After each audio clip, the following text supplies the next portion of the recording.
So I filed down the ends, and it's important that when you're doing these lovely little circles that you just you file round in. Now there are two main ways you can cut out the metal.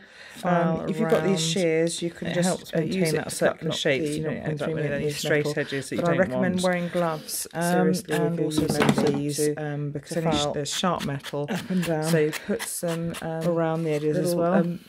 Little gardening gloves. That's what I tend to use. File up and down around the edges as well, just to make sure that you don't making a circular disc. So cut yourself, hurt yourself. I've made some different serrated edge characters, so keep those away. You see the difference between the two here? Clean line you want to cut is so there's any serrations will end up on the metal that you discard. On. So I'll just show you a little cut. I know I'm not wearing gloves, so we're going to create some of this really seriously. You should do. Create that. So they're great for cutting the straight lines. 3D.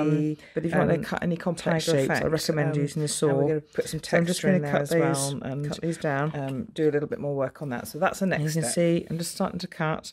And I want the serrated edge on the area that I'm not wanting to be anywhere near my finished design, because it just leaves little marks on the metal. You can see it cuts lovely straight lines nice and easily, so I don't have to saw along those.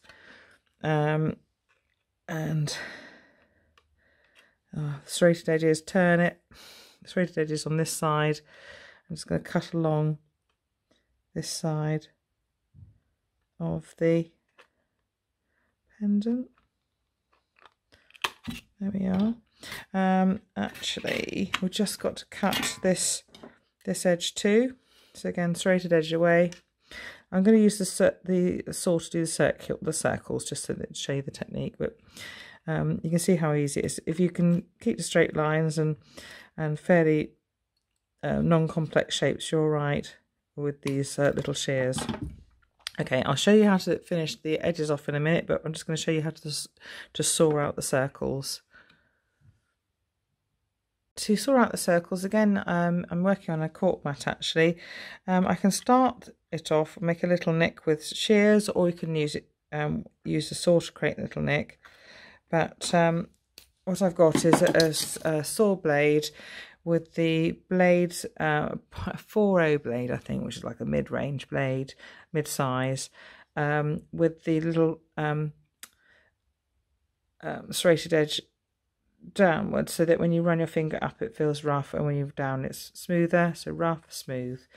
Make sure everything's nice and tight. So in these German saw frames, you've got an adjustable saw frame so that you can tighten this up using this little thing you turn here. Just push on the end here, and it really tightens up the blade. If you snap your blade, you can actually reset the blade in these little clamps here, and reuse short bits of blade, which is great. So I'm just going to work on the edge of, you can clamp this copper if you like, and work on it. Some people use bench pegs, all sorts of things. I mean, literally, I've always used the cork mat just because if I saw into it, it doesn't break my blade as easily. Oh, and a bit of beeswax on the blade, or candle wax if you've got a candle. Just do that, and it really lubricates the blade, and I find it cuts through the copper more easily, and the braids don't break as often. So I'm just going to work on the edge of the copper, and just because it's quite soft copper, it will bend, so I'm going to keep it onto the edge of the copper sheet, so on the edge of the cork mat as much as possible. So I'm just going to work round, keep the saw blade upright,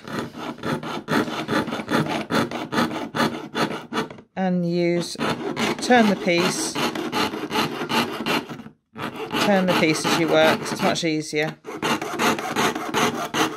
can see how I'm working round this little circle, like so. So I'm going to come back to you when I finish this. You can see it bends very easy. So again, if at all, you can see I've got bare hands. Wear gloves. If you're at all concerned, you should really wear gloves, just to protect your hands, not from the saw blade necessarily, but the sharp edges of the copper. So I'm just going to come back when I finish sawing out these two circles. Keep the saw blade as vertical as you can as you saw. These are some other tips. keep the piece stable as you can. Keep lubricating the blade. And I'm just going to zoom in so you can see a little bit more of the cutting.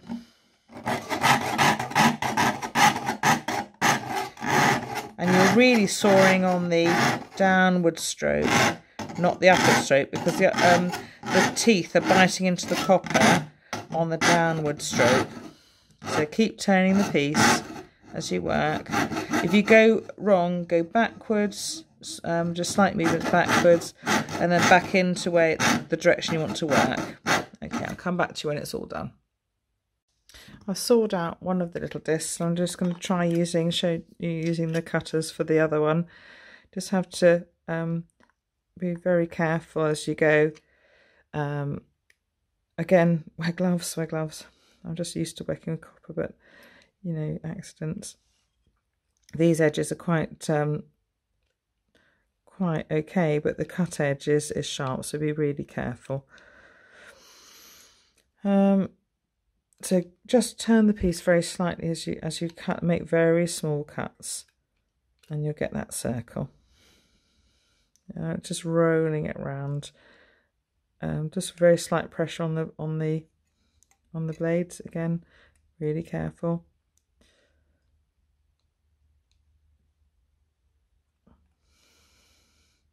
If I cut myself, it's my silly fault. So make sure you wear hand protection.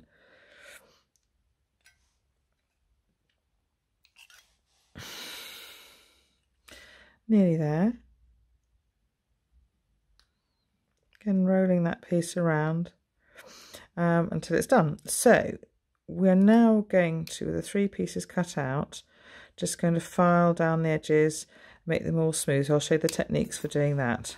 So these cut edges, put them away, somewhere safe out the way. So we've sawn and cut out the three shapes, and now we're going to sand down the edges. Now we want to file these edges down because at the moment they're a little bit sharp. I know we're going to cover them up with edges of wire, but I still like to feel that we've got a sharp, a soft butter knife edge rather than a sharp knife edge. And I always start off with sort of general bog standard files, just by filing the edges down like so. It's easier on straight, and this is quite good for taking off any little snags or jagged edges and things like that from the edge of the copper. So rotate round. If you want to wear gloves to protect your hands while you're doing this, is a good idea, because it not only protects your hands, but also protects your fingernails and everything like that from abrasions and things like that. So also file downwards on either side just to make it a soft edge. I'm just losing battery power, so I hope I've got a little bit more of this.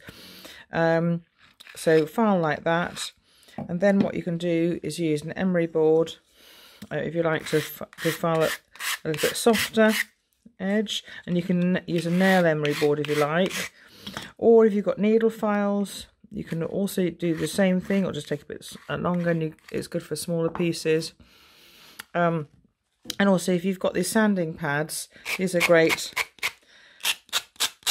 for sanding down the edges as well. So turn the piece and sand over the edges either way and this way, and you also can set the pad down and also sand like so. There's different ways of doing it. This is 80 grit, which is like the roughest, and you work your way down at the 120, 180, 120, and I've got 220 grit as the finest. So basically 80 grit is the coarsest, and then you work your way up to the finest grit. And to be honest, when you use them a lot, they end up being quite fine anyway, but all the roughness comes off. So basically, just make sure you just sand off the edges, and I'll work away at these edges, both for the tigers and the coins, and these are already feeling a lot smoother. So this one is quite rough still, You can feel it, the difference, and this is much softer, like a butter knife softness, so I don't feel it's going to cut in. If you want to, sand down those little corners as well, so that they're round, to protect yourself as well. But although we are going to put some wire around as a frame, it's just that you've got that extra added little bit of protection, knowing that you've taken any sharp corners off. So hold the piece and file downwards like you would your fingernails, for example, if you're filing fingernails, and file around like so. So I'm going to come back when my phone is recharged and when I've finished all that. Right, so I've sanded down the discs and things like that, and we're going to create some effects with sort of Sharpie or permanent marker pen, actually, because you could put vintage colours on, you could put them in liver of sulphur or a boiled egg in a bag, and you can create a sort of oxidisation which you can then sand off. But I'm just going to protect the whole surface, I think, actually, with a bit of permanent marker, and then sand that away to create that relief of finish. So I'm just going to use permanent marker and just go all the way over this tiger. So from start to all over the top of it. There we go. There we go. It seems a bit drastic. You think, oh no, what have I done? But we can actually sort of just, it all goes away once you sand it back. So just going to move to pop it all over the surface. I'm just going to do one of the other coins and come back to you. That coin's embossed, and this one's got a indentation, so it will really fill up the indents quite nicely. Permanent marker dries quite quickly, but be prepared your hands might get a bit mucky. So if you want to avoid this, wear gloves or protective gloves like nitrile gloves, and keep your hands ink free. But anyway, we're just going to have a little go sanding back this area. So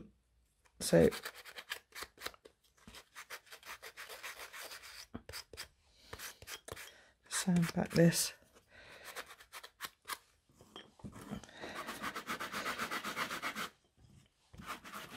So this is the one that's a indentation.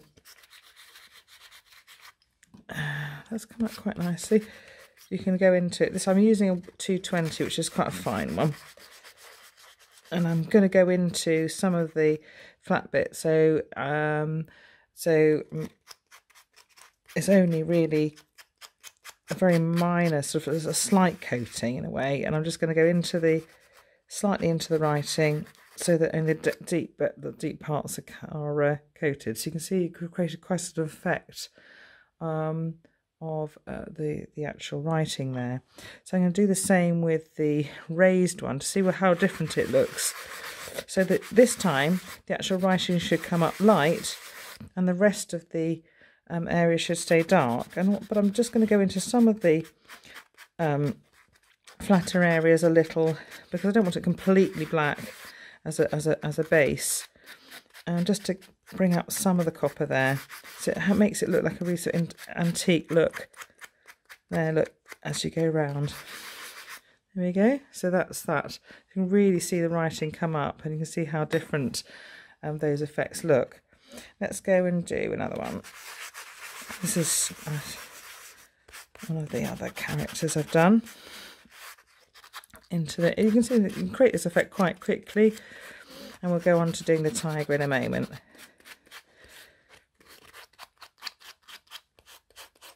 There you go. These sanding pads are ever so useful. Right, let's do this tiger and see what happens. So sand over. You start seeing the tiger coming up. I'm going to sand that edge down, and some of this will come off as you work with it anyway. And into the edge of the tiger, along the edges. And also, if you use a different colour Sharpie, different colour permanent marker, you have a different effect. You might even want to use a golden one or a red one, or, you know, a different colour, and you'll come up with that. Okay, so we're creating quite a good tiger effect there. I might just go into some of these little crevices, because this is, I think I've gone deeper than this tiger. You can see the difference in colour to that one. And if I can get a different effect, I'm going to use a 180. Let's see what we're going to get. And you can always pop a bit more. I think that's enough, really. I think that's got the tiger effect there. And then we're now going to have another go, just creating a little bit more of a fur effect to the tiger. So that's the next thing I'm going to do. Now, what I've done with this one is I've created a fur texture, a texture of the actual fur on the face of the tiger, and I've done this with a little pointy needle tool, not a file. It's one that you can, it's like an awl, but it's a needle tool, so you can get these in for polymer clay work and things like that, but anything sort of sharp and scratchy will do. So I can start maybe with the chin. I'm going to show you what I mean. So I'm just going to use this tool just to scratch a kind of fur feeling into that chin. So straight down with the chin. With the nose, you want to go down all from the centre. If you look at a tiger's fur, it goes down in the centre and up like that. Like that. So you're creating just the more little stripes, or the more little lines you can get, the better feeling of this, of the shine. You can actually start seeing the difference in the surface. Now with the rest of the tiger, we're going to go outwards from the chin, for the cheek, sorry, the muzzle outwards like this. Okay. And from the side of the face, we're going to go across all the way outwards along the cheek. And you'll have to do this sort of several times because it's quite a big area. So here's a slight curve, but you're basically going inwards to outwards all the way along up the side of the cheek. And on the forehead, again radiating upwards and outwards. Just make sure you avoid the eye. And the ear itself, you can just go along with the ear. So I don't know whether you can start seeing the difference between one side and the other. There's one side done and the other side has not been done, so that you can think you can see the difference. So I'm going to work on this tiger a little bit more and then come back to you when it's finished. Here's the tiger a little bit more textured. I just wanted to put a tiny bit more of a tiny black blob in the eyes, just to fill that out a little bit and define the whiskers a little bit more. And you can always sand this back, but when you sand it back, just be aware you will lose some of this some of the fur texture again, so you might need to redo that, you know, if that happens. So just be aware that happens if you do that. So I'm just going to take a little bit back and then just redo that fur texture.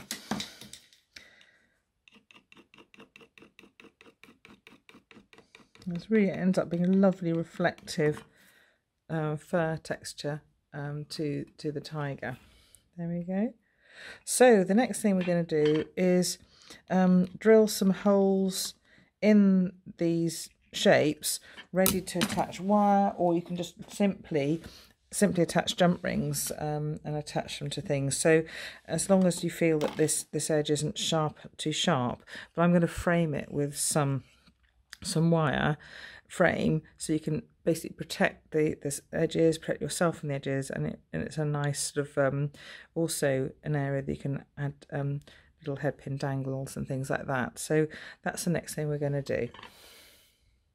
The next thing we're going to do is drill some holes in the tiger pendants and coins, and you can see I've marked tiny little black marks around the base, each corner, 1, 2, one up at side, one at this corner as well, 2 at this corner and 2 at the top.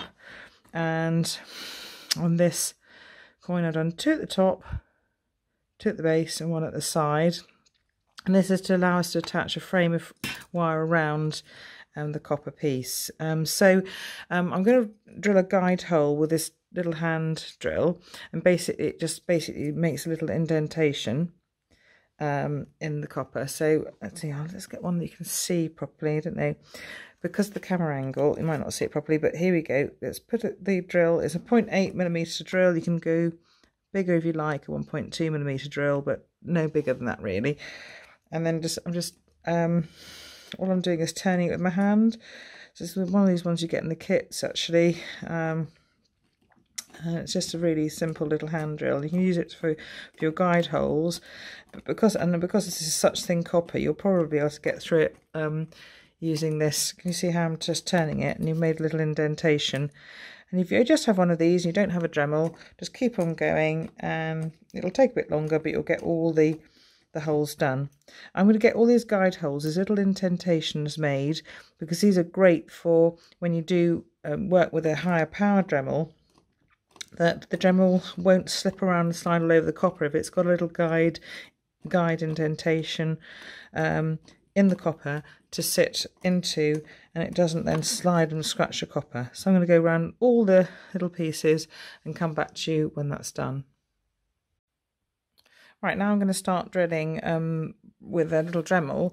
The guide holes have all been made. This larger tiger, I just put a few more drill holes in, and these ones I'm just going to have a jump ring through.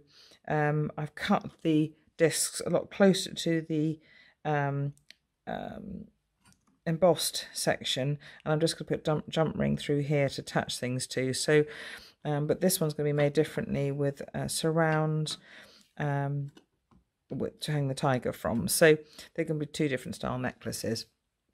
Okay, I'm going to start drilling. I've got a Dremel, and I'm just going to take one of these discs here. You can use gloves if you want to hold your hands away or keep them protected, or I use sometimes my hands as my pliers just to hold things in position. I always use the Dremel on slow. I've got a 0.8mm drill bit. I've got it on the low setting so that it literally hardly goes. So it doesn't go too fast. Otherwise, everything starts spinning and you risk yourself an injury. So wear eye protection also when you're drilling as well. Either goggles or glasses with safety glass in them. Right, okay, here we go. Let's drill away. Just on a slow setting. In it goes. It's so quick. Can you see how quick that was? And all you need to do is sand down the back of that hole, because it would be a little bit sharp. So sand down just the back of the piece, because you're drilling it from the front, and sand that down until you feel your finger does not catch anything. Okay, I'm going to drill the rest of the holes, then come back to you. When you're drilling, make sure the drill is upright and that the drill bit sits in the indent, and then switch it on. And then just switch it off immediately it passes through. I'm drilling on a cork mat so that you've got protection for your table surface. But you can see how quickly the whole process is with the Dremel. If you've got that little hand drill, it doesn't matter. Just keep going. And you'll get there eventually. If you're only making one piece at a time, I'm trying to make 2 necklaces at the same time with a lot of drill holes to do, so a Dremel just saves me all that time. Okay, I'll come back to you when they're all done. Here are all the drills holes done in the pieces. If you haven't got a Dremel or a little hand drill or anything like that, you can use one of these jewellery punches. This is 1.5mm hole in this one. Just going to take one of these copper discs and just pop a little mark there so I know when to go. I'm just going to pop this little gadget over carefully, so scratch everything else over where I want to mark the hole. So just watch where you're putting it. And I would just tend to just pop it down, screw it in to position over where I want to make the hole, just so it holds it in place. And just watch really carefully where you're putting the hole, just gently turn, just look all around, make sure you've got it in the right place, adjust it if necessary. Once you feel it's in the right place, then just turn it a little bit more, and you'll just feel it go, and it's gone all the way through. Retract just by turning gently, and if you retract straight up to the top, it'll just drop out automatically, and there's your hole. Again, you do still need to sand the back down, but you've made that hole quite easily with one of these little punches.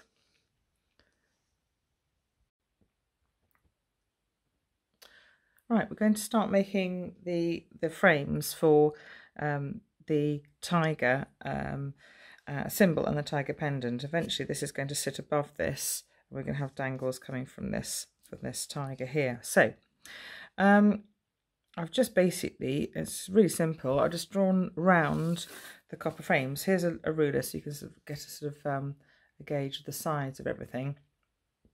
But I've drawn around each frame with a little tiny gap around, because you can always adjust things as you go anyway.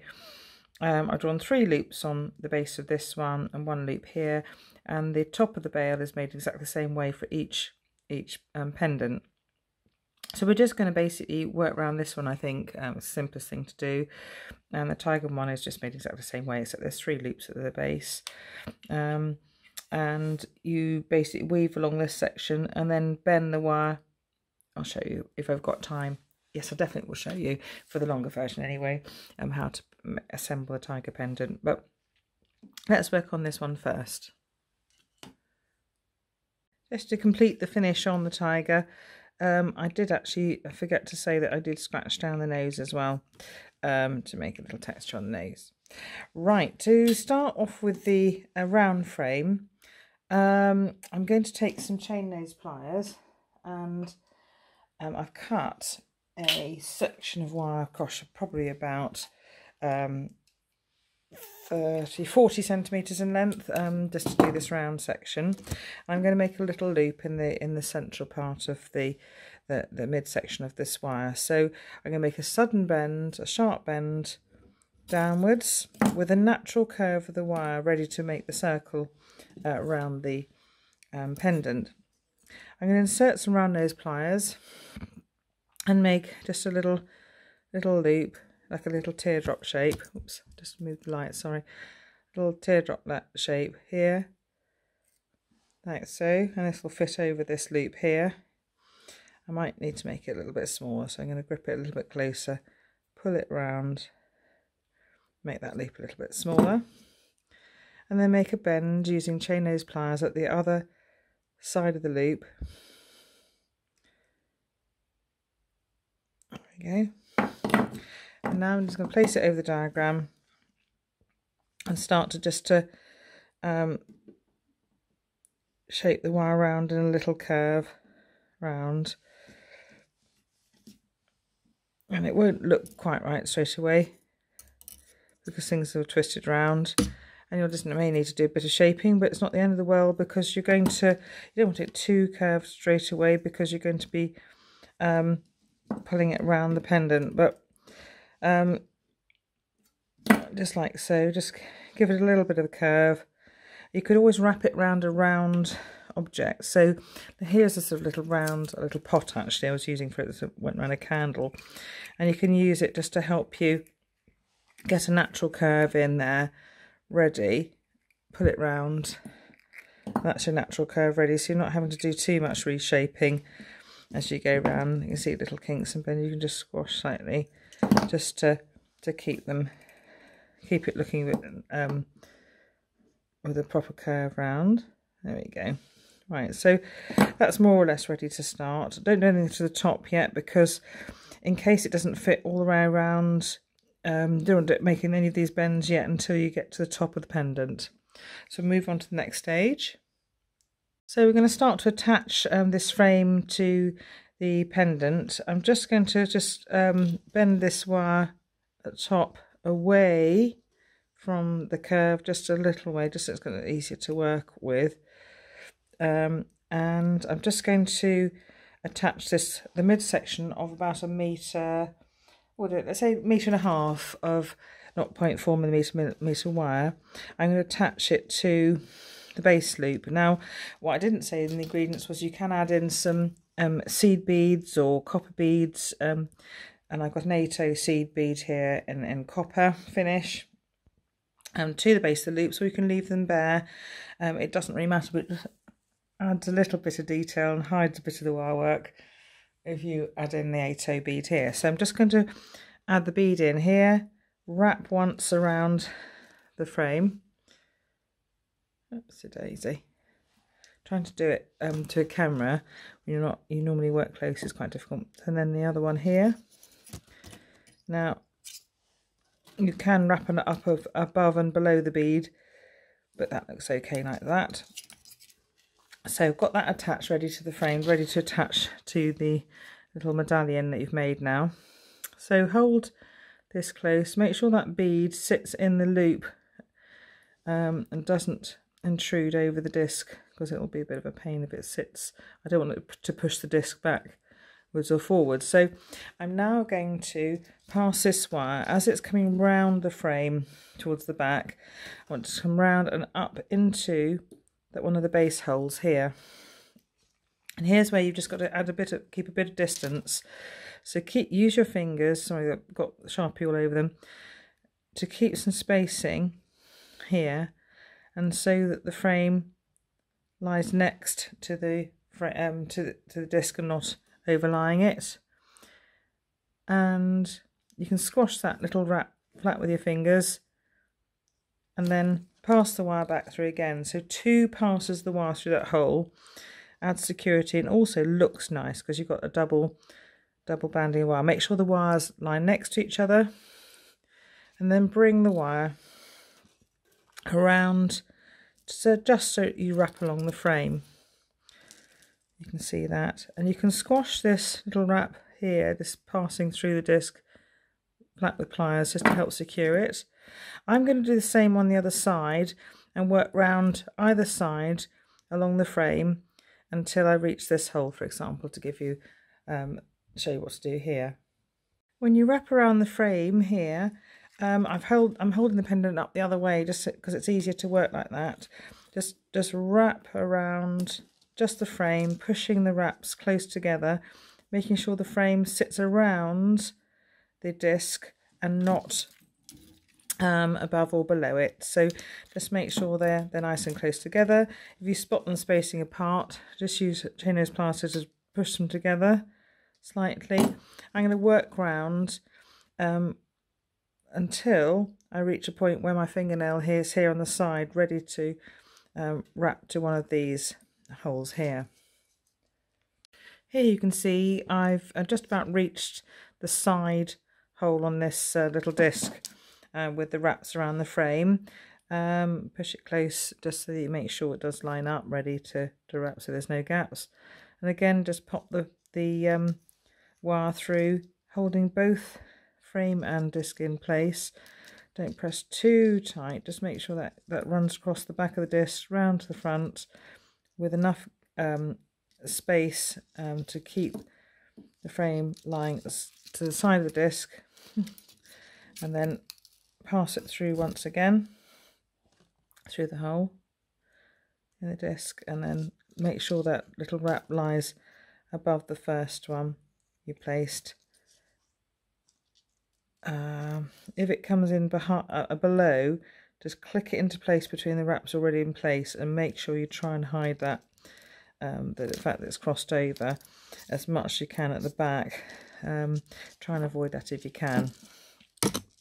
Again, just I'm just doing a little squash just to make sure everything lies flat, and I'm continuing to wrap up the side of the piece, and I'll meet you when I've reached the top on both sides. I've now reached to the top of one side. I'm just going to push one up the other side out of the way because I want to work on one side and get it out of the way. I try to keep things circular. I'm just going to pop some wire through the 0.4mm wire on this side through the hole once. So I keep on shaking the light because I've got the light so close to give me enough light to work by. So forgive me, I keep bashing it. And again, And then I'm just going to move this out of the way. One wrap here. And then what I want to do is just mould one side of the bail and get that out of the way. So placing this over the diagram, I've only put one side of the bail in just because it helps keep it symmetrical. Bend the 1mm wire straight up. Just going to do that with using chain nose pliers. And then I'm going to turn the diagram just to enable me to shape this more easily over that bail section. In the end, actually, probably just need a little bit of a gap, and then I need to just make a hemicircle. I'm going to fit one of the jadeite or into this space here later. Okay, turn round, and then another bend upwards. So just making it a hemicircle here. Clamp using the chain nose pliers to make this straight, and then another clamp here, and then trim the end using flash cutter pliers with the flat end towards the straight bit of wire you want to cut. Make sure that's straight down. Okay, we can keep this spare wire for making jump rings and things like that, so don't throw it away. I'm going to work on the other side now and finish that bit of the bail off, and then we'll work on the bail next. I've now wrapped all the way around this little coin or disc of copper, embossed copper, up to the top. I've made the bail on the other side. I'm just going to curl that bail and shape it. I'm just going to move this template out of the way so you can see a bit more what's happening. So I'm going to use some round nose pliers. You keep these 0.4mm wires for later. Don't trim that away yet. And I'm just going to make a little tiny curl in the wire end as much as I can. There we go. Do it both sides, curl it downwards. I'm just using the very tips of the round nose pliers to do this, just so that you can make a little small curl. Take some flash cutter pliers and just trim that little straight end off because it won't curl as nicely. And it's work hardened as well, so it just won't curl nicely. Now we've got a little C curl, and just make it, holding the tails still. I'm just rotating my hand in a clockwise direction to make that curl.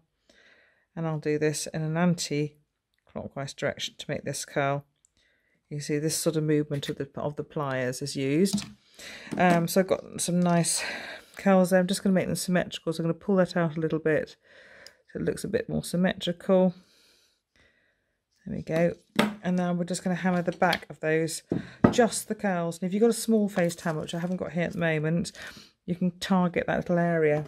I've got a steel block, but I've got to hammer onto, but I've got a large face hammer, which probably all of you will have.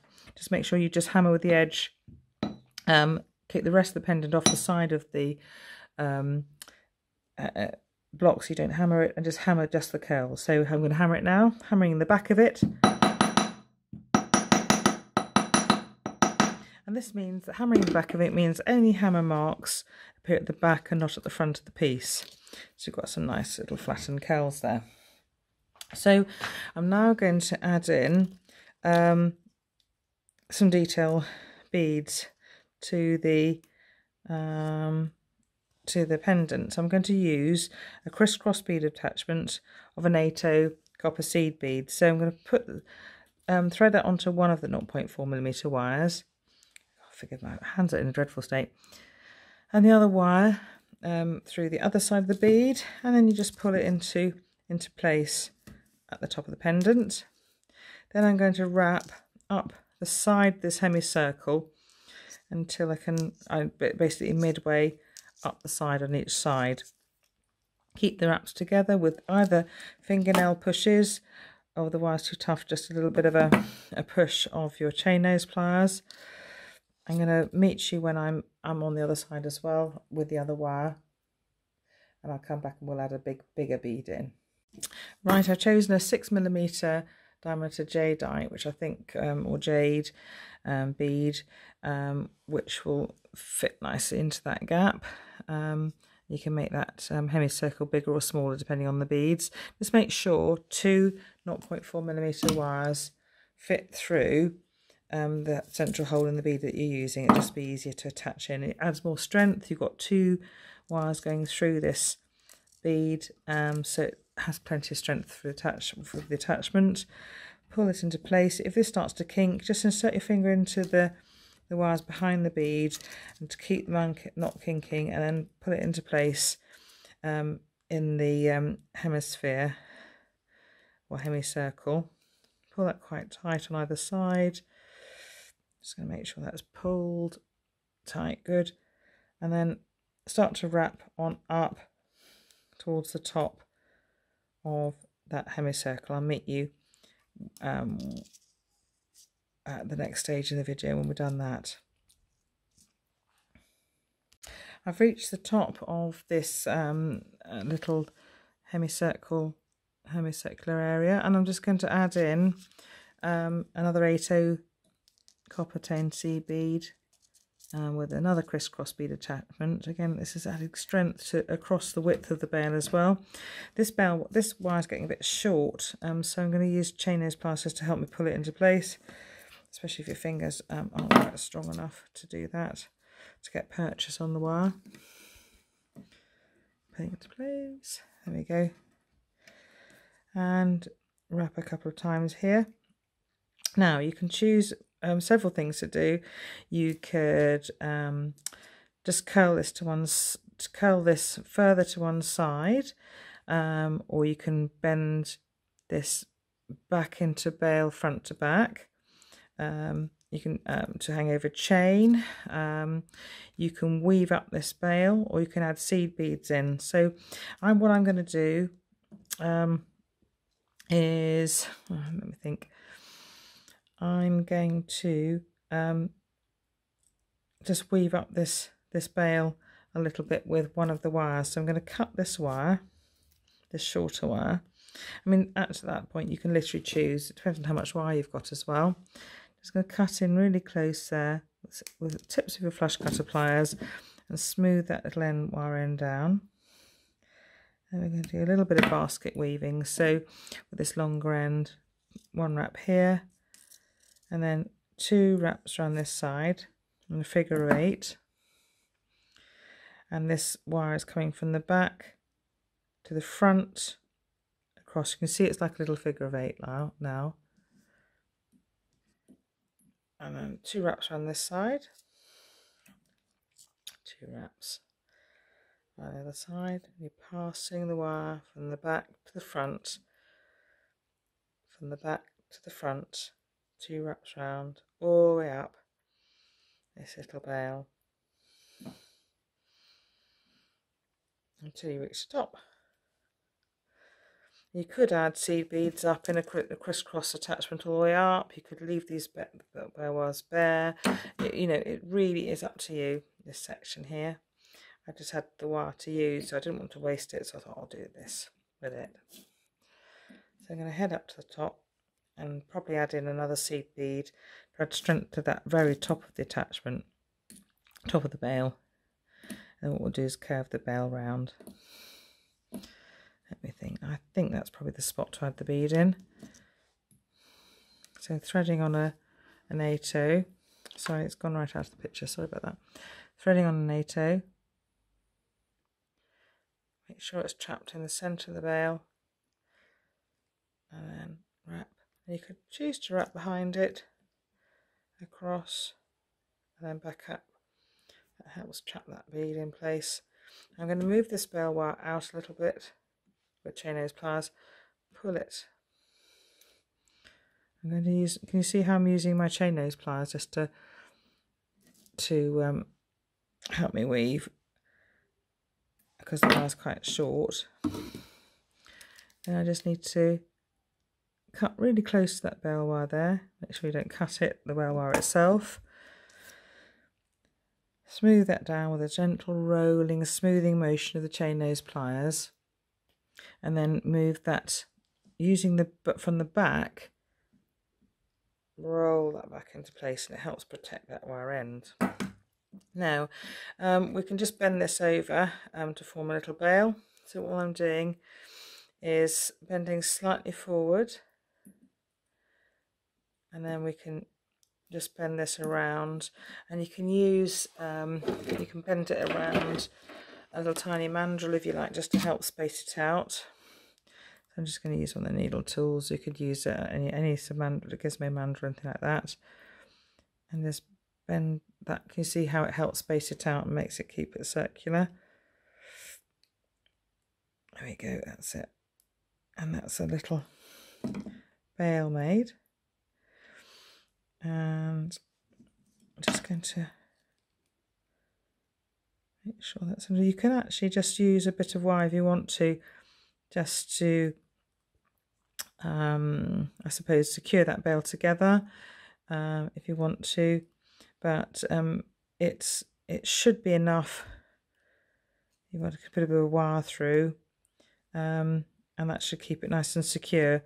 If you make this bail longer, this section of the bail longer, you can get these curls to sit next to the jadeite or jade there, but that's fine as it is. You can see how it's spaced out, and it's enough to put a wire through.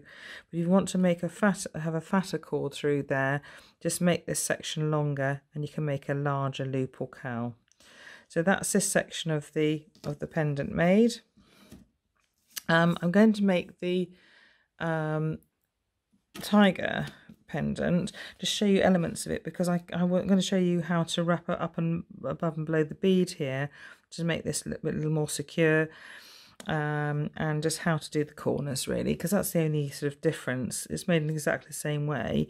You're just going to put 3 loops along it and make these corners. So I'll do that now, just drop in where I think we need extra information. Okay, I'll move on to the next stage. For the tiger section of the pendant, I've made a 3-loop base out of about a 40 to 45 centimetre length of wire. And what I didn't do actually on the other pendant, which you do need to do, you just need to hammer the loops onto a steel block with a large faced hammer, or a small faced hammer if you've got it, so you can get into the loops. Don't hammer the rest of the frame. So I'm just going to hammer the back of the frame, so it means those loops are nice and work hardened, and they look kind of nice when they're flattened. I like that. So I'm going to add in some wire next, some 0.4mm wire actually. About, I would say, goodness, I would go for a big long length, about I'd say at least 2 meters, maybe 2.5 meters of wire, because you don't really want to run out as you go around the edge. If you do start to run out, try and run out near a hole line, because you can just you can cut the wire off just below a hole line and just add in a bit of wire and then work round, and it's got to add some anchor points to where you're wrapping. Otherwise the wire you're adding in will travel up and you'll have gaps. So that's why we're going to work with a long length of wire. So just to add this seed bead in with that wrap above and below the bead, I've added a 2.5 meter length of wire with the midsection of wire to one side of the central loop, and you can wrap across with the bead at the base of the loop, wrap behind the loop, and then bring the 0.4mm wire above the bead. Then wrap behind the loop again and bring the 0.4mm wire below the bead, and it kind of just makes a really nice detail and traps that bead in place a bit more securely. Or you can pass the 0.4mm wire through the bead twice. That's another way of making it more secure. I think it's a bit better than the attachment I showed you at the base of here, but you know, it's all right. So what I'm going to do is attach this next to the tiger. I've only got one hole to attach through at the base. Now you could have gone for 2 there at the base, but I'm just going to attach 1 wire through on either side, and that should be enough. So I'm going to do that and work through the base of the tiger until I get to this corner. I'll show you what to do then. I've woven all the way along the base of the tiger pendant, adding in 8 beads with 2 wraps through this bead you can see here, and a wrap either side of the bead. And I've reached the corner point, so just need to make a sort of tight bend here, just at the corner. You might need to reshape that just because is that tight enough? Well, I think we can go a bit tighter, so I'm just going to make that a bit tighter to the bend and then press that along. Make sure that is as close as we can. Same for this side. Just going to move the pendant out of the way. So if you want to use the edge of the pendant as a help you bend, you can do that. There we go. That's probably about right now. Look, you can see that. So you can work all the way along either side, binding to the holes in the pendant. Make the top of the bell exactly the same way as the other pendant. I'll come back to you when it's finished. So here are the 2 finished sections of the pendant for the necklace, and we will be attaching the tiger symbol to the top of the tiger. I need to make some sort of dangly jade dangles on, wrapped looped head pin dangles on here, and I'm going to make a wrap loop necklace and some jump rings, and we're going to just then put the necklace together.